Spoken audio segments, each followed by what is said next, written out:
Episode 34. Point two. And as we name our data log files, you can have run 1, 2, and 3. Yeah. And then you can have run 1.1, 0.2, 0.3. Yeah. Infinite variations. All of the things. So do we want to try that video again, or do we just want to skip over that? I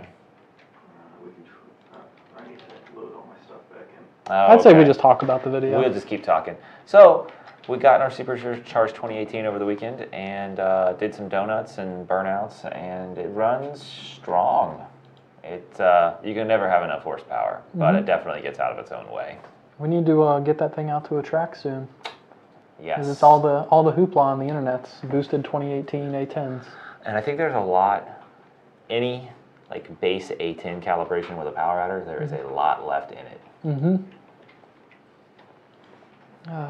I know that there's been a lot of complaining on the internet about no 93 octane pump gas numbers on Gen 3 2650, and then people complaining that why isn't there more numbers out there? Is there anyone that we know of that's going to have numbers coming shortly that we can kind of point people in the direction towards, or? You know, there's like 14 or 15 blowers out there, and I think most of them are posting on the 034, 0304 Cobra FAQ page. Yeah, I believe so. FAQ page. I mean, I know there's like 2 or 3 of them installed that are waiting on tuners, which is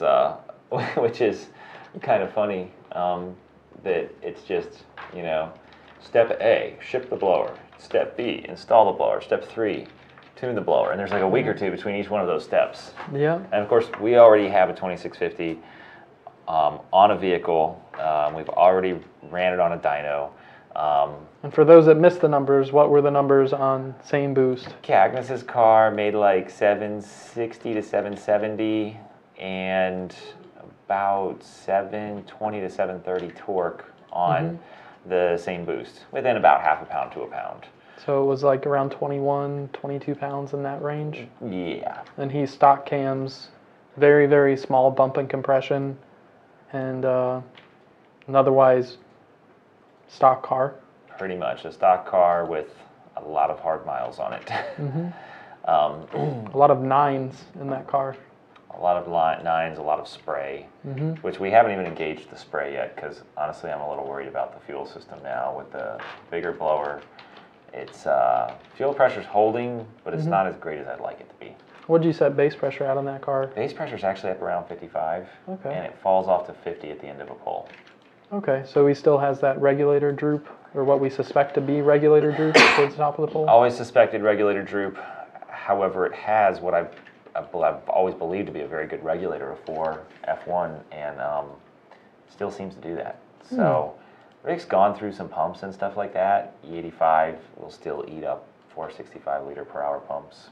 So, and actually on that note, the 465 LPH pumps, there's more options coming out. And there's the high pressure versions. Putting voltage to them is actually supported by the manufacturer. So we're working with someone on that who is maybe testing that more. But still a lot left in the electric fuel pump arena as far as emerging technology and more options for the consumer at the end of the day. Nice, nice. Do we have any questions or anything like that coming through, Miss Carrie? There are some questions, but first off, Charles says, it's good to see Joe is still trying out for that mountain man acting role. Well played, sir. Well played. What am I trying out for? I don't know.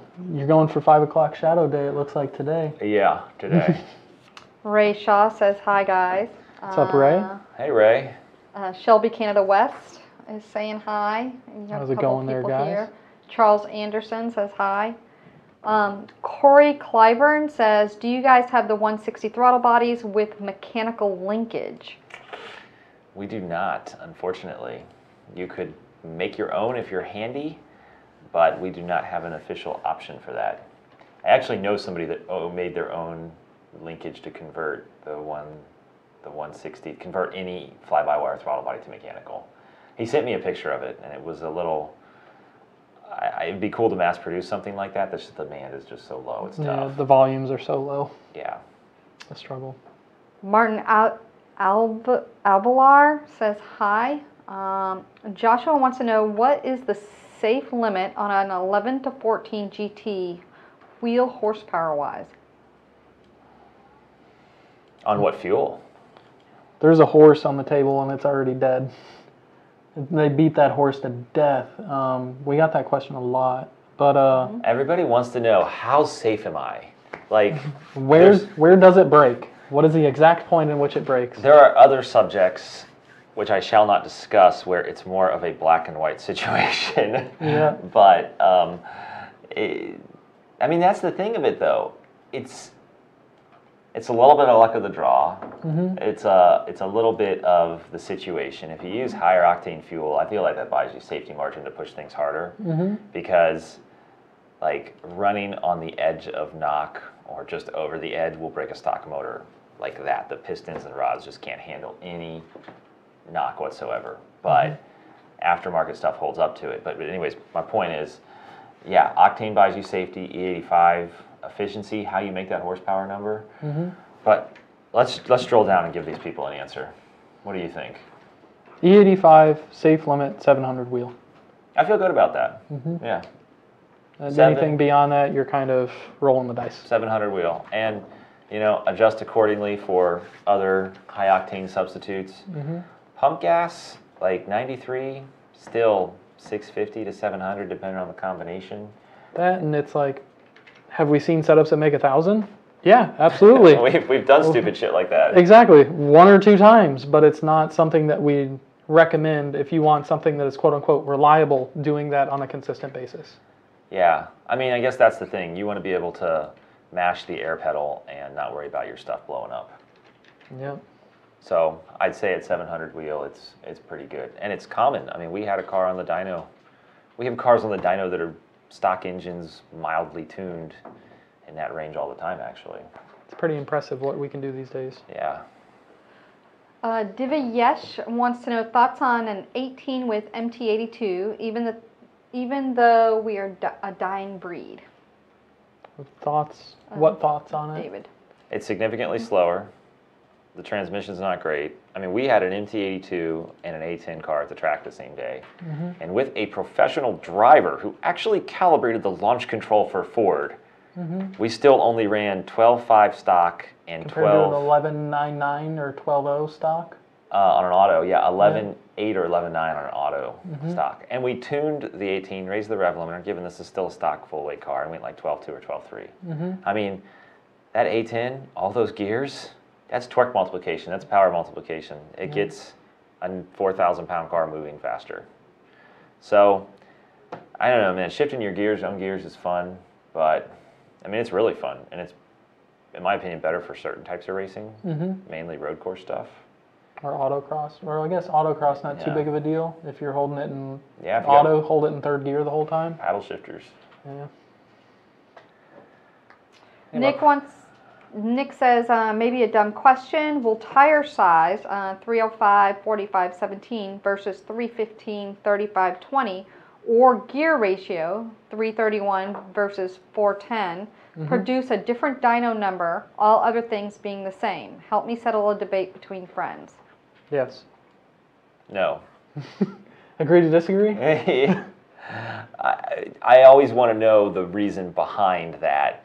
So, the gear Are they thinking it's going to be a 50 horsepower difference? Gear Yeah. ratio to gear ratio, tire to tire? Because then I agree with you there. It's no.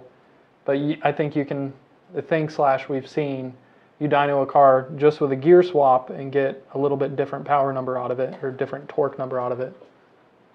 But they could be thinking in, you know, people that are just learning about this stuff, they could be thinking the gears will make more horsepower. Because we just talked about that. Or you're saying like advantage. a shorter, numerically larger number of gear makes more horsepower. Somebody could think that. It makes less. Yeah, because there's more inefficiency in the system with more numerically higher gear ratio. And with the tire stuff, I mean, that's a toss-up on that. I mean, Technically, you're losing some of the mechanical advantage going to a taller tire, but it's spinning less, so it's... Yeah, anytime.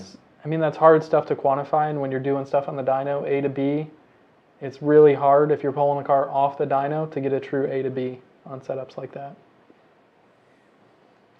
Next question. Tim says, hey Justin, thanks for everything. My car's running awesome. Love all the power. Not sure if I was supposed to send you a data log, but I sent one in on the 9th. Cool. Well, thank you, Tim. And yeah, any data logs we can check out and review those. EM2K 20 says, do you desensitize the knock sensor when running a Roush TBS? Went from an 85 to 72 millimeter pulley, and knock went crazy even with 109 octane race fuel. The answer is, it There's, depends. yeah, and 109 octane race fuel, I would be curious to see if you actually have enough injector for a 72 millimeter pulley. Yeah, the 70, going from an 85 to a 72 is a huge change to begin with. So you may very well have enough physical octane there, but you may not have enough fuel flow, and you may be running a little lean up top. And you'd be able to tell that by looking at your measured air-fuel ratio and see if it's flat across the board. You may see it go rich at the end for cap protection, but you never want to see it go lean. As soon as you don't have enough fuel in there, you go lean, you do not tolerate timing nearly as well, and you can start knocking.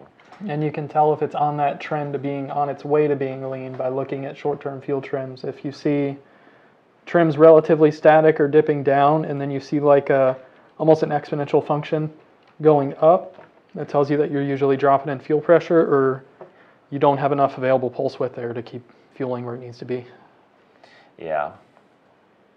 Ray McGuire says, got my revised tune back this morning, gained about 6 miles per gallon over the first tune, and car runs much stronger. Thank you. That's impressive. That's a big change. Yeah. I feel like we corrected for something that was way wrong on that. Yeah, yeah. Andrew wants to know update on the 18 intake manifold harness. Is it on the website yet? It is in production. I don't know if we have it on the website yet. I think it's on there as a package. Okay. They are, we have a set on our car. They work good. They work very good. Yeah. And we'll get those up on the website. I was actually just asking Joey about that stuff today. Get it up on the website so it can be purchased individually, and then we can start shipping them out when they come in the next week or two. Brian is asking about coupon codes. Brian, reach out to our sales and support team, and they can help you out with what you're trying to accomplish. Let's see here. Bob says, my buddy just got an 18. He says he will make 500 NA. Is that true? If it's manual, it's certainly possible. Recalling the article/video you did with American Muscle, I believe they hit that magical number of 500 wheel. We hit, yes, American Muscle hit a 508 wheel at their facility with a FBO. An FBO. cold air exhaust tune, cold air long tube header tune, and then we hit 469 here with stock exhaust. Nice. Different conditions, different day, different car. But That 500 wheel. Yeah, that 18 motor is pretty stout. Do we want to talk about the whole post you did guessing horsepower numbers before we get too deep or too late into the show? Yes, we invited everybody to throw out some horsepower numbers. So the first thing is we hit the target. Do we want to show that dyno graph from a Gen 3 on a stock 2015 with long tube headers? I have the 2 overlays. Okay. That works. And if you guys could please take the time, hit like, share, subscribe, anything you can do to help boost this up, help us get some traction with this stuff. Yeah, share it on your page just so your friends see it, your family sees it. We got some Gen 3 power numbers up here on the screen now. This is Dave Duncan's 2015 S550 Celine car with a Gen 3 blower. A very clean black Celine without any power adder came to us for a power adder. And these are some 192 mile an hour dyno pulse. Ooh! Got a 315 car. And those 315s, is it auto or manual? Manual. Manual. Yeah. Oh, a lot of times the Celines and Roushes are base models. Yeah. And they've got those big tires on it, so in 5th gear, it just sings. Yeah. So 737 at the wheel, Joe, or 748? It's a 750 wheel on the Boostane. Okay. And I believe it's 620, 650 torque. You'll have to remind me there, Chris. 610 torque. 610 torque, nice and stout, over 600 wheel. Mm-hmm. So long tube headers. Yep, Cook's long tubes.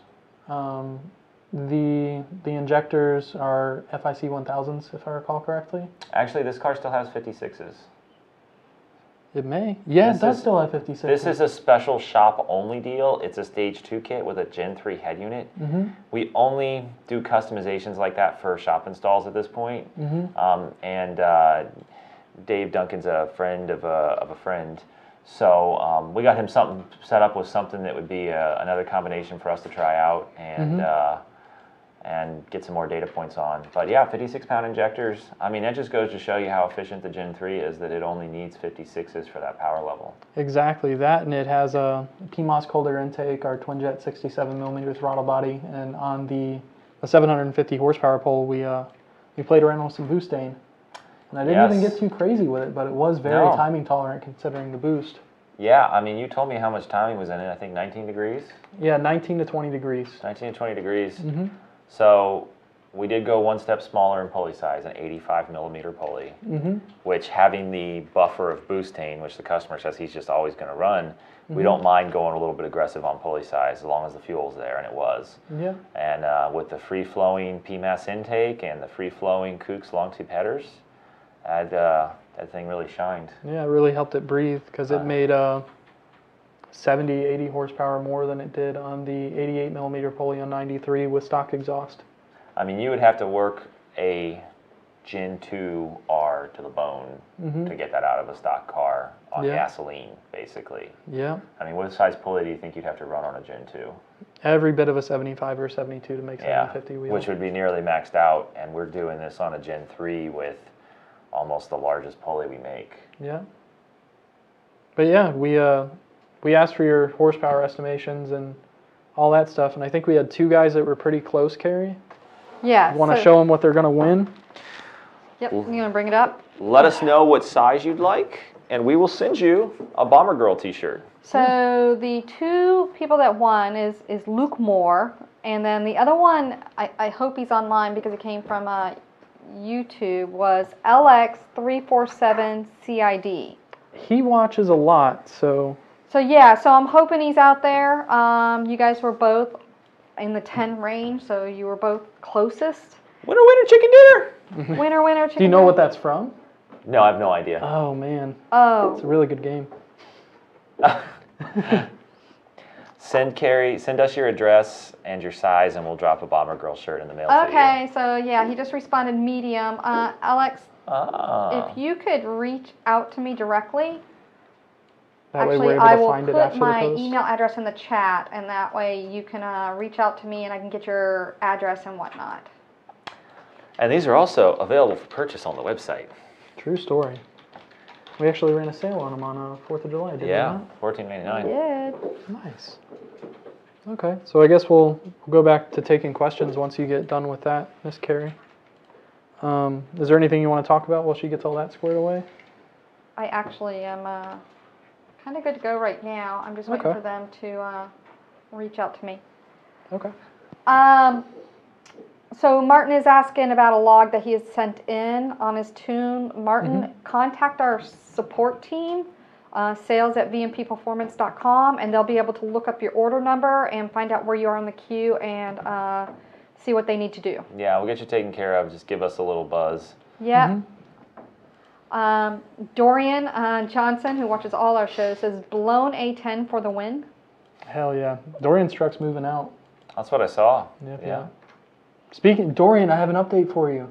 I assembled the lowering struts. I bought all the stuff from Ford to put the lowering struts together outside of the car, so it's just like a quick strut assembly. I can just pop the old ones out, pop the new ones in, not worrying about having to find a wall-mounted spring compressor to change it outside of the car once I already have it apart. You got a two-wheel drive, so your life is easy. Yep. Upper ball joint, and then the tie rod, swap strut, put new strut in. And I got to grind the holes for the lower control arm to get that camber set right. Ah. Someone needs to make an eccentric kit for those. Grant wants to know, our buddy Grant wants to know, will an A10 bolt up to a GT500? Ooh. It will physically bolt up to the back of a GT500 engine just because the bell housing hasn't changed on 5-liter, at least not that I'm aware of. Yeah, modular bell housing, all the same. The trick is getting the calibration to work happily with that. You'd have to run at least to my knowledge, a 18 ECU, 18 A10 ECU in the car. So you'd have to, 1, get it PATS deleted, or 2, run every module that's in an 18. At that point, you're better off just starting with an 18 instead of trying to get all that stuff to communicate properly. But will it physically bolt up? Yes. I mean, like a 6R80 swap in a GT500 is pretty common these days. An A10 swap is, there's a lot more variables to getting the 18 ECU out of the 18 car and making it happy in another car. Well, frankly, with the power that Grant's car makes, I don't think an A10 would hold up very well. Yeah. It seems to be skating by in the 18 cars that are going fast, but I know that some people are having issues with 7th gear holding, so they're having to run 6th gear out. Ah, nice. Yep. Logan wants to know whose car is faster. Who has the faster car? I think if you consider Rebecca's car Justin's car, it's Justin's car. You can I think talk to even Rebecca about that on Thursday night Yeah. on and Burnout Box. I think even if you just consider trucks, I think yours is faster right now. Hey, I offered you a Gen 3 for your truck yesterday. You did. I think that's only part of the puzzle though, because right now my truck, you leave the line and it just goes wee. I think we'd have to roll race at about 60. That'd be a fun race. Yeah. We should do that. Yeah. We'll go 3 wide. We'll get Mike in his EcoBoost truck and see what 2 5-liter trucks do to an EcoBoost. That'll be sad. Dorian says, sweet, can't wait to see your truck run. Nice. Thank you, Dorian. Fernando wants to know, what do you guys think will be safe wheel horsepower, 15 to 17 Coyote on E85? 17 Coyote on E85. Unlike, is this a boosted setup? Because I assume that since you're worried about safe horsepower on E85 that you're concerned with the highest possible potential, which would be with boost or, I mean, I guess you could do it on nitrous. You don't really see a lot of guys making 800 wheel on nitrous on an otherwise naturally aspirated car. So some type of boost. Yeah, so we'll put this in line with the 11 to 14 question we got earlier. So 15 to 17, add another 100 horsepower, and that's like your safe limit. That seems to be a good number. So we'll call it 800 is the safe limit on a 15, 17 car. Are there cars out there making more and have done so for a while? Absolutely. But if you're looking for a reliable setup, I would not tout that as being a reliable setup, because eventually something's going to give. TVS Roush. Yeah, right around that 800 wheel mark on the 85. If it's auto, probably closer to the 750 wheel. Chad Dowd says, Justin and Joe getting down on a street. That's what I like to hear. Oh, man. For those that don't know, Chad's a street racer. But man, those streets out in Oklahoma, they got so much rubber on them. Mm-hmm. That's May as well be a prep surface. Yeah, something like that. R4 can, he wants to know, will the new VMP Gen 3 cause false knock in the 0.25-10 range while doing a watt pull after 4K RPM, running E85 and picking up some false knocks on logs? No, but E85 can do weird things. And all the data logging I've done with Gen 3, I've not experienced any false knock issues between 0.25 and 1.0 load in the, I think you said above 4K region. Yeah, 4K. So that'd be, if you're generating 0.25 to 1.0 load in that region, then that's like tip-in transient to watt. I'd make sure you don't have exhaust issues on that transition to load. In reference to stuff hitting, not actual Someone was just exhaust asking pipe the issues. exact same question again. EM2K20 says 1000cc injector running rich up top. Must be in response to, yes. The question Do you you'd asked desensitize earlier. the knock sensor when running a Roush TVS? You shouldn't need to. Can you? Absolutely. Is that going to solve the problem that you're having with false knock? Probably not. you're just going to take away its ability to account for stuff. Bubba Blue says, I'm planning on a Gen 2 Stage 2 build. Should I go E85 first or after in a 12 GT? That's your call. Depends on how much you're going to want to party once you get the blower on the car. Because if you have 93 near you, the car will be a lot of fun on 93. Drive it even if you anywhere. wanted to do that for a year or two before you went E85. Yeah. If you're wanting to go completely crazy with it right out of the box with the Gen 2 kit or Gen 3 kit, do E85 now and then push it as hard as you want. I mean, either way, I'd get the Gen 3 kit, and that way you've got the bigger injectors. Mm-hmm.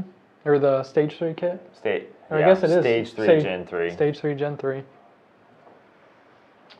Mustang Guru says, I have a 15 Roush RS3, still has an 85 millimeter pulley. AFR is around 12.5 at watt. Would it be a problem going to an 82 millimeter pulley without a tune? The AFR at watt isn't really something I'd use as a measurement on whether or not it'd be okay to go to a 82 millimeter pulley. But depending on what your elevation is, like say you're 1,000, 1,500 feet above sea level, putting an 82 millimeter pulley on the car would be the same thing as you driving down to sea level. So would the tune be okay with that? Probably. But being that that tune already has I believe that 15 up Roush Cal already has clutch protection enabled. If it's an auto, it has a little bit of trans torque truncation and torque limits in the auto. It's just put a tune on it first. Like, it seems really exciting that with 6 bolts plus the tensioner, you can increase your performance. And like, yeah, you can, but there's so much more to be had with proper tuning that will really increase your performance way more than a simple one-size pulley swap will. Exactly. Tim says, sent my tune request yesterday for an 03 2.3 VMP budget return system. What should base fuel pressure be set at, and would SP471 plugs gapped at 28 be good on 93 octane? Excellent questions, Tim. We love to educate people on how to set their stuff up because there's a lot of varying opinions. But you can generally find one right answer that most tuners will accept. Yeah, and because I know you had said he got the lethal budget return fuel system, I'm going to tell you now, if you haven't already gotten an email, leave the fuel air pressure sensor on the car, get the adapter. Because then at that point, base fuel pressure is relative, but to a certain degree it doesn't matter because the fuel air pressure sensor is going to take account for the pressure that it's actually seeing at the rail. But 40 psi is what I would normally say. Can you go up to 55? Absolutely. For most setups, it wouldn't be necessary though. Your call at the end of the day. I mean, and running a little bit higher pressure, 40, 45 isn't a bad thing. But, you know, and the computer knows that. Leave the fuel rail pressure sensor, the computer knows it. Something I want to add is that this happened to me a long time ago with a budget return system. Somebody had a KB restrictor disc under the fuel rail pressure sensor, which is like a 20 thousandths or 40 thousandths orifice, and it just wreaks havoc with stuff. Don't do that. There are already, depending on how big of a pump you're running, there's a little bit of a pressure differential issue trying to feed all the fuel out of the rails through that connection. So the disc just makes it terrible. Yeah, that guy might actually be watching. That's Brian Barad's car. Oh, yeah. Zinc yellow 03 Yeah, that, gosh, years ago at the old shop. Yeah. And on the spark plugs, yeah, 28 thousandths is good with SP471s. Yeah, I was going to say that stock 1314 GT500 plug. That's a nice plug. That's a 12 heat range in Motorcraft. That's going to be like a 14 heat range in Brisk? Yeah. Yeah, so. Basically right what you need in that setup. We use those a lot for a long time. And then... Charles says, would a pyrometer measuring exhaust gas temperature just before the catalytic converter allow you to adjust the catalytic protection feature on an S550? The model is significantly more complex than that. So I was walking around Roush one day, and they had a catalytic converter sitting on somebody's desk, and it literally had like 4 thermocouples. And I've done this before, measured catalytic converter temperature.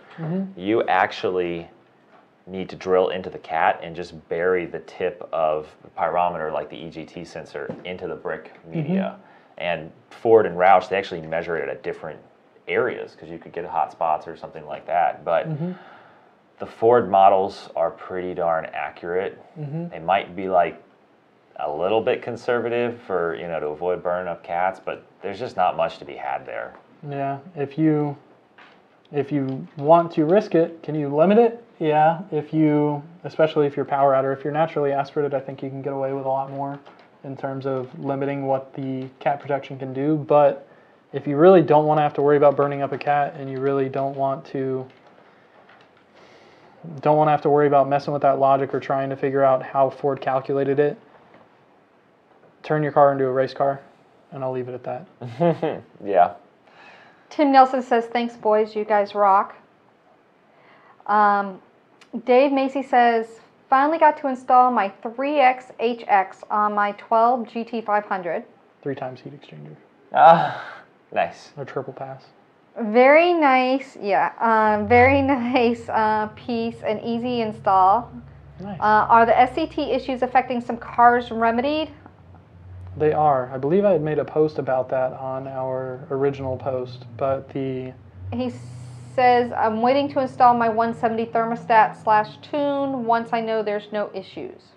Okay, just shoot us an email to make sure that the tune that we built for you wasn't within that timeline. I want to make sure that... And it was only, what year was affected? 15 to 17, so basically tri-core ECU, 15 to 17 Mustang and F-150. Yeah. So if you got something older, you weren't affected anyways. Yep. But yeah, you can always email us if you did have an affected car, and we can check for you. Exactly. Rick says, I'm looking forward to seeing you guys on Friday. Is that Cactus? Rick Height? H-I-T-E? Oh, he's a local guy, longtime customer, is dropping his car off, yeah. Nice. Cool. Zach says, what do you guys think about swapping out the 331s or 355s in your trucks for a 409? Do you think the truck staying in third through the traps with 331 is more beneficial than leaving harder? I can tell you that my truck will never have a 410 or 409 in it. I will not do that. I have 355s in my truck currently. Side note, the trucks use a Super 8.8. Same ring and pinion as the 15-nut Mustang. I think they actually got the Super 8.8 first. They may have. I heard the EcoBoost trucks in 11 to 14 had it. Yeah. Interesting. Super 8.8 is a big pinion 8.8 because that was always the weakness, and I kind of worry about this on Rebecca's car. Sometimes cars will break the pinion bearing at higher power levels on an 8.8. But to answer the question, my truck has 331s.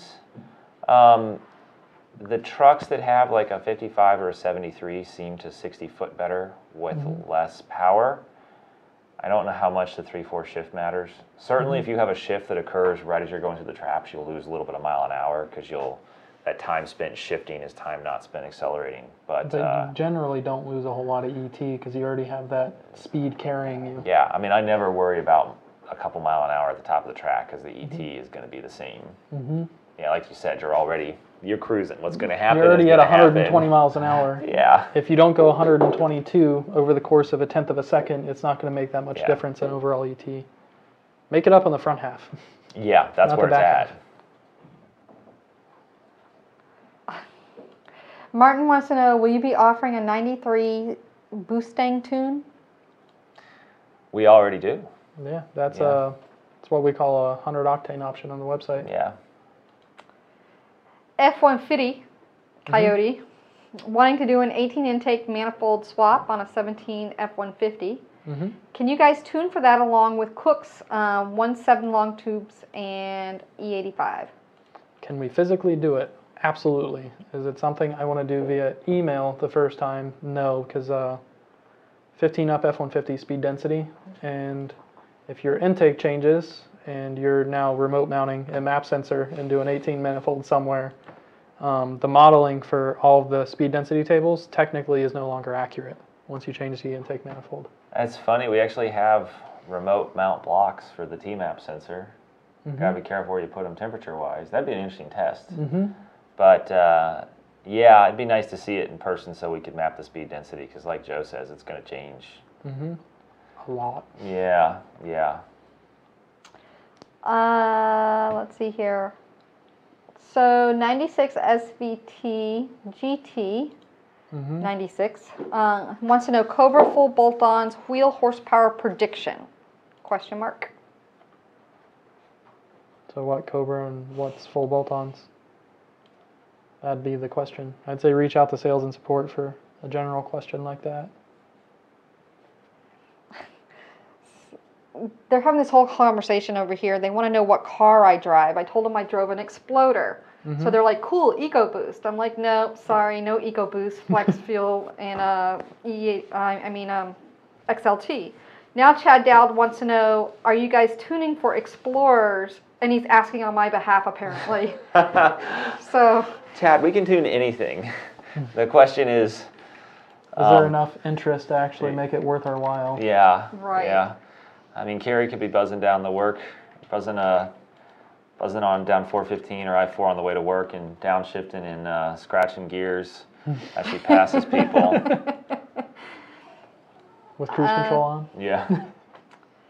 So Brian wants to know any numbers coming in from the Cobra owners with new Gen 3s yet. I haven't All seen waiting anybody on yet. them dynos. I've been texting with some other tuners and just time to get on the dyno.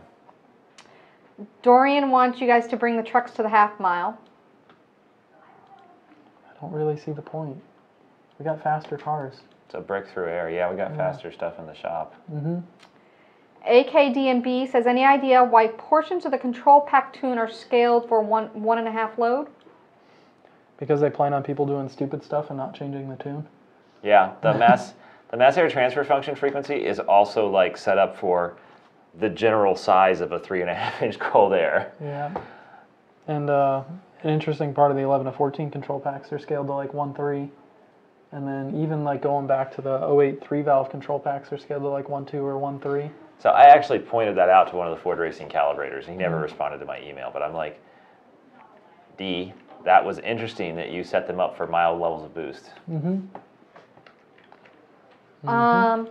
Get Some Media says, can you guys send me a tune so my car doesn't run so rich that it won't stay running so I can't drive it to the dyno?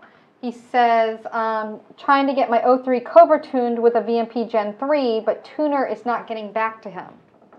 I would say give the tuner a call or get it tuned by someone else because you have to be able to get your car to the dyno. So again, try to reach out to your tuner and see if he can do something for you. Famous reason 03 Cobras run rich. The front O2 sensors are crossed side to side. Yeah, that'd be rich on one bank, lean on the other. Yeah, you can always tell in the data logs because the short-term fuel trims swing to exact opposite ends because one's trying to correct for the wrong side and it just chases each other. Yeah. Honoratio wants to know how much more noticeable are gains from a flex fuel tune on a forced induction setup as opposed to an NA setup? Well, when I put on my flex fuel tuning hat. So he said flex fuel tunes versus an NA setup. On a power adder vehicle. Okay. I think so. I don't know of anyone that does flex fuel tuning on power adder setups. And it's interesting because depending on the ECU you're doing flex fuel for, there may not be a way to add timing. And power adders benefit the most from more timing with E85. Yeah, generally speaking, Ford applications, E85 is going to make a significant more difference on a power adder car than it is naturally aspirated. I mean, you're talking 5 to 10 horse on a naturally aspirated car at the most. Unless you're horse. talking like 91 versus E85, Yeah. and then you can get a bit more. You pick up a few more, but a bit more is like 3 to 5 maybe at the most. Yeah, and if we're talking good 93 to 85, like you said, small numbers. But on a power adder, that E85 is all the difference in the world. Yes, it is. Didn't we do that recently? What? Did we have a customer's car that was tuned on pump? Oh, I tuned that car last Monday. Art. Yes, Art Cabin is actually a local guy's car that lived in Deltona that I worked on for years. He sold it to Art. Art did a return fuel system, brought it over for a dyno tune, and it, it was like a good 75 horse, 76 horse. Actually, Tim was with me. Maybe he would remember the number, but you were at the dentist, which is where you spend part of your time these days. That's where I spent like my last month in Yeah. and out of dentist and endodontist. I need braces. I went and visited the orthodontist a year ago. Oh man. Yeah. So I have a quote on my desk for braces. Braces are like Invisalign. The orthodontist I went to doesn't really care for Invisalign. Maybe some of our subscribers could give me their input. Any of our subscribers, Dennis? Yes. Probably a GT500 owner. I actually do have a GT500 owner over in the 352 area code that is a dentist, but I don't think he's an orthodontist. Okay. Honoratio, who just asked that question on how much more noticeable are gains from flex fuel tune on forced induction setup, has a 17 GT. Okay. So just wanted to let you know. Sweet. Slab Shack says, I found out my EGR tube was loose on both ends after header install. Could that cause fuel trim issues on the O2 sensor issues or power issues? It'll cause more so fuel trim issues before it will cause power issues. Unless it's so artificially lean on one bank that it's enriching that bank too much. But think of it as a siphon tube at that point. If anything's loose, as the exhaust gas pulses through the tube, it actually sucks air in. At higher exhaust velocities. Yeah, so i.e. like wide open throttle. wide open throttle or aggressive part throttle with a power adder, you can get enough exhaust flow in there that you get weird things happening with fuel trims that typically we're able to catch. So I know that he talks to us a lot, so I would think that he's tuned by us. But yeah, make sure it's tight on both ends and data log the car, shoot one to us. Robert says, cool, something to listen to while I deliver sodas. Nice.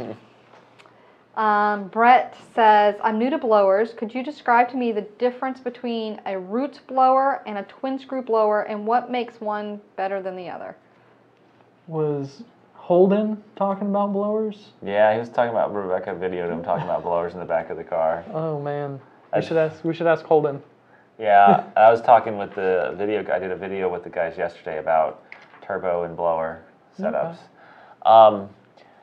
I mean, in reality, this day and age, the root style are so efficient that it just comes down to the brand that you like, the packaging, the design, a bunch of little factors. Mm-hmm. Customer service. Yep. Yeah, the overall experience the brand provides for you. Mm-hmm. And who you feel most comfortable with at the end of the day. Mm-hmm. Andrew says, just curious, on my Gen 3, it's finally getting tuned Thursday morning. What are your thoughts on a 2.8 upper, 6-pound lower with a highly modified intercooler system? Oh, You're my fucking God. crazy. I'm about to flip this table over. Do not do this. The intercooler system has 1-inch supply and return lines, Ford GT intercooler pump reprogrammed to flow 18 GPM, and reworked intercooler inlet and outlet to fit the 1-inch lines. So he has the J2 Fab Kit, which is pretty nice. Mm-hmm. Been checking that stuff out. Mm-hmm. The reprogrammed Ford GT intercooler pump. That thing pulls like, I think, 26 amps at full tilt. God. It's fucking insane. Like A 465 doesn't even pull that. I think those are like 19 amps peak. Yeah. When are we going to discover mechanical, electric, and fuel pump, or fuel and water pumps? But serious question, just creep up on the pulley size, because with the Cobra and the way that belt system's set up, you might get belt slip. So try not to kill the party before it starts. Mm-hmm. And so just like a 4-pound and a 3.0 if you're really ready to party, but I think you would need cams at that point. yeah. Cams and I mean, is this motor cammed out? Does it flow like a mofo? Because don't put any kind of pulley like that at a Gen 3 on a Cobra, because it boosts like crazy. LX347, see. the guy who won the T-shirt. Says, is the stock wideband display on the 17 GT an average between both banks, or is it one specific bank? Good question. Most of the time that I've seen those factory displays, and like sometimes with the IMRC stuff, the parameter that it looks to is usually bank 1. Oh, that makes sense. Like starts at bank 1. Do I know that for a fact? No, but that's my guess. I mean, for what you're going to get from watching that thing while you're going down the road, it probably doesn't really matter at the end of the day. Yeah. I'm looking here to see, because he just responded again. He says, since my 03 Cobra does not have any knock detection, what is your experience with J&S Vampire setup? How are you typically looking for knock when you're tuning these cars without knock sensors? Ears? Experience, a lot of experience as to what timing curves they take, Mm-hmm. what we know historically works. Mm-hmm. And if you got a couple good buddies that are willing to stand behind your car, tailpipe on dyno. Yeah, tailpipe puffs. Especially on a loud car, you'd really need knock ears to listen for knock on a loud car if you're not monitoring tailpipe and knowing where you need to be at on a setup.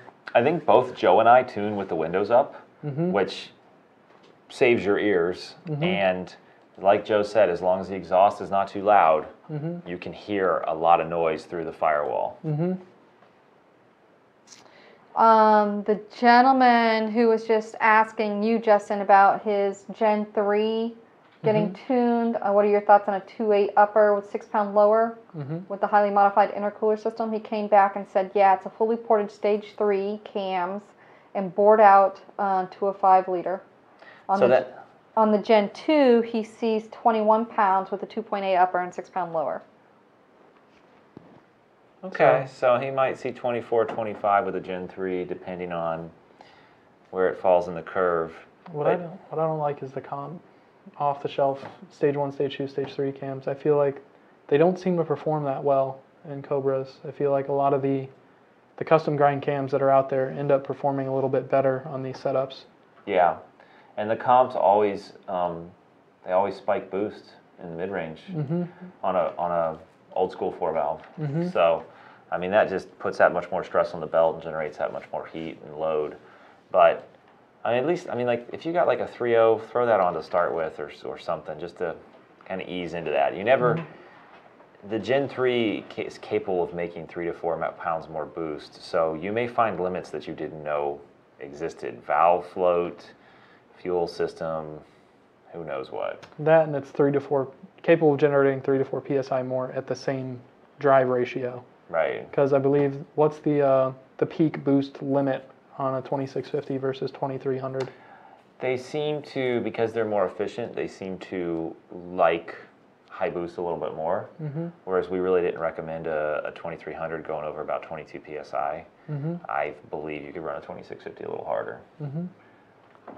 And we're coming up on about 2:30. We did start about 10 minutes late. I have probably about 5 more questions here in the queue. If we want to see if we can hit them real quick. Yeah. Telosico says, what's the max difference of nitrous to spray through a nozzle on a 5.0 car, and how much timing would you go with on a 125 wet shot? Bum, bum, bum. So he said a Coyote car, 11 to 14? 125 shot, I think. That's really as far as I'd go on a stock intake manifold. I mean, there's direct port exists for a reason. That was the word I'm looking for. Direct port or spray bars at the cylinder head, not at the frickin' throttle body. I'm not a fan of plate kits at the throttle body. I'm more of a fan of plate kits than I am nozzles drilled into cold air intake tubes. I'll tell you, man, some of the stuff I've done, the nozzle actually atomizes the fuel better. Because you've got The mixing at the tip instead of 2 different jets? Yes, the nitrous actually mixes the fuel, sprays the fuel. But 125 shot, nothing to worry about. I mean, what do you think, like 18, 20 degrees? If it's good 93, 22. 22, yeah, you could lean on it a little bit more. But yeah, if it's just run-of-the-mill 93, maybe 91, 18 degrees. Yeah. Peyton says, when swapping using Ford control pack, will car start and be able to be driven with tune that comes in ECU? Depends on what your MAF, cold air intake, and fuel system setup is. I would say like the MAF, percentage-wise, that might be 20%, so plus or minus. It So may that's, take an extended crank, but it may still start within 20%. that's with the range of adaptive. However, if you put 1,000 cc injectors in, that's 3 times the size of your stock injectors. James Sluter says 14 GT, 75 millimeter pulley, E85, that will be doing half-mile event this coming month. Getting ready to order a 10-gallon ice tank. Do you think the Rule 2000 is sufficient, or do you think I should get a Stewart EMP2? Well, line size, the rule unless, don't put shit parts in your car. Just basically, the EMP is the tool designed for the job. The rule is meant to pump water out of your boat. And like maybe you could compensate for the rule's lack of ability to deal with pressure with like larger lines and stuff like that. But yeah, I mean, it's a really neat idea. Oh, we'll just put a bilge pump in the bottom of an ice tank and it'll be all compact and built in. And it has a screen. Yeah, it has a pickup screen because, hey, that is especially with an EMP, you could probably suck ice chips floating on the surface into the pickup. Oh, I thought you were going to say something else. Yeah. Brett, who had asked the question earlier about the different blower types, says that he's never worked on a blower in his life. Does that make a difference? And is maintenance easier on one versus the other?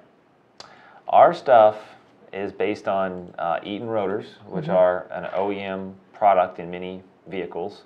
So it's a 100,000 mile service life. You know, the oil doesn't really need to be changed unless it leaks out or you go 100,000 miles with it. So positive displacement, both roots and twin screw are positive displacement type that go on the top of the motor. And yeah, can you think of anything to add, Joe? I'd check with some of the owners of the other Superchargers and see if they've had any maintenance interval issues or had to send them in for rebuild because of noise. I can say, like Justin had alluded to, that we don't really have issues with the blowers having problems unless they ingest foreign materials. But yeah, I'd say from a reliability standpoint, ours are pretty damn reliable. Like OE level stuff. GT500, use it as an example there. James, who just asked the question about the 14 GT about the ice tanks, said that he meant to run both versus just running the EMP. So one is a lift pump and then one is a pusher? I will tell you, that would be interesting if you wanted to run the rule pump when your car was not running, just to cool things off in the staging lanes or whatever. Just to circulate fluid. Because that EMP, I'm scared to run that thing without my alternator going. So do you think supercharging the EMP pump would be better than supercharging the rule pump? Because essentially that's what you'd be doing. Yeah. Compound boost on your water pumps. It's very common with those setups to run another pump in line with it. You know, what you really get out of it is just extra weight and complexity, though I don't think there's a reason to. F-150 Coyote says, thanks for answering the previous questions that he had. I live in Texas, so it would be hard to get to you guys. He says, could you do a Cobra Jet swap email tune on the F-150? We haven't done that. Could you do a Cobra Jet swap? Same thing, big speed density change. We don't really get too many requests for setups like that. Most of the F-150 tuning we do is naturally aspirated car with a JLT, or truck with a JLT and headers, and then a blower. We don't really get too many of the NA bolt-on guys.